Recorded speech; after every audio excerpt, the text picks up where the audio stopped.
Hello my friends and welcome back to Arms Elite Gaming. Hope you're having a lovely day. Guys, I'm going to talk to you about a very simple thing called Serration in Bloodborne. Now, if you don't know what that is, that's why I'm here. Serration is a hidden damage modifier that only works on a few weapons in Bloodborne. Now this allows you to deal about 20% more damage against beast type enemies. Now you might be wondering, why is this important? Because most of your bosses in Bloodborne, they either transform into beasts or they are beasts from the get-go.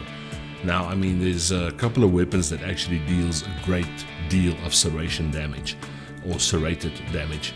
Of course, it's the Beast Cutter, which is a DLC weapon, the Church Pick, which is also a DLC weapon. But the weapon I want to focus on is the Soul Cleaver, which you can actually find in the Hunter's Dream as a gift via the messengers in the beginning of the game when you wake up for the first time. I mean, for first-time Bloodborne players, I think this is very important to focus on as much damage as they can do against bosses, not to get discouraged and give up on the game. So I would say, rather than being tempted to pick up the Hunter's Axe, which is a more heavy-set weapon, rather go for the Soul Cleaver, and I will tell you why. Because it has all these serrated teeth and it deals a lot of blood damage. So it's actually better to go for that weapon. You can pick up the Threaded Cane as well, that's also considered as a serrated damage weapon, but only in its whip mode. And then of course my favorite weapon, it's also a DLC weapon, is the Whirligig Saw, but you only find that in the DLC as well, and it only works in its buzzsaw mode. But I mean, the list of bosses that you can take on is going to be bosses that you're actually going to meet very early in the game as well.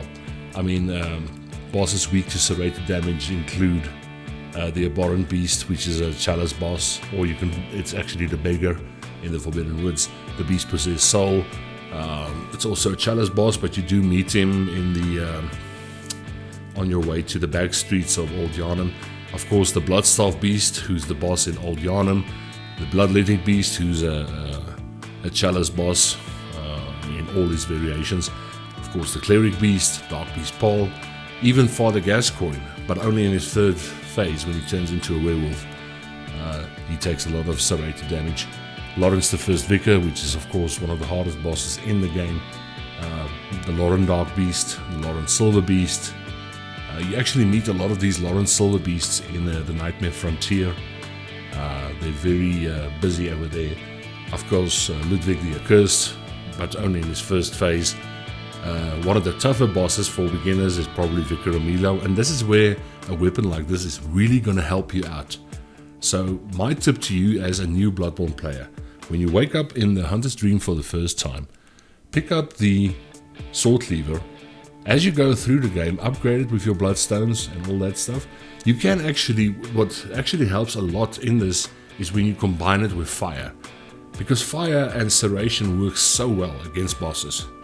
So if you can farm for fire gems in some of the Nemurian chalices in the game, you can add that as well. But it's your choice how you do it. The basic thing is to focus on the serrated damage that you can deal on these bosses. It's just going to make life a lot easier for you. And as you can see, I mean, it even does damage to some of the bosses that I didn't even mention, like the Shadows of Yharnam, like Rom and everything. So serrated damage is definitely a good thing, especially against beasts.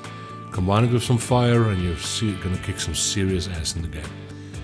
But that's it for today, my friends. I'll see you in the next one. Thank you so much for the support. If you haven't already, please hit that subscribe button. It means a lot to me. And I will see you guys in the next one. Good hunting, and cheers, my friends.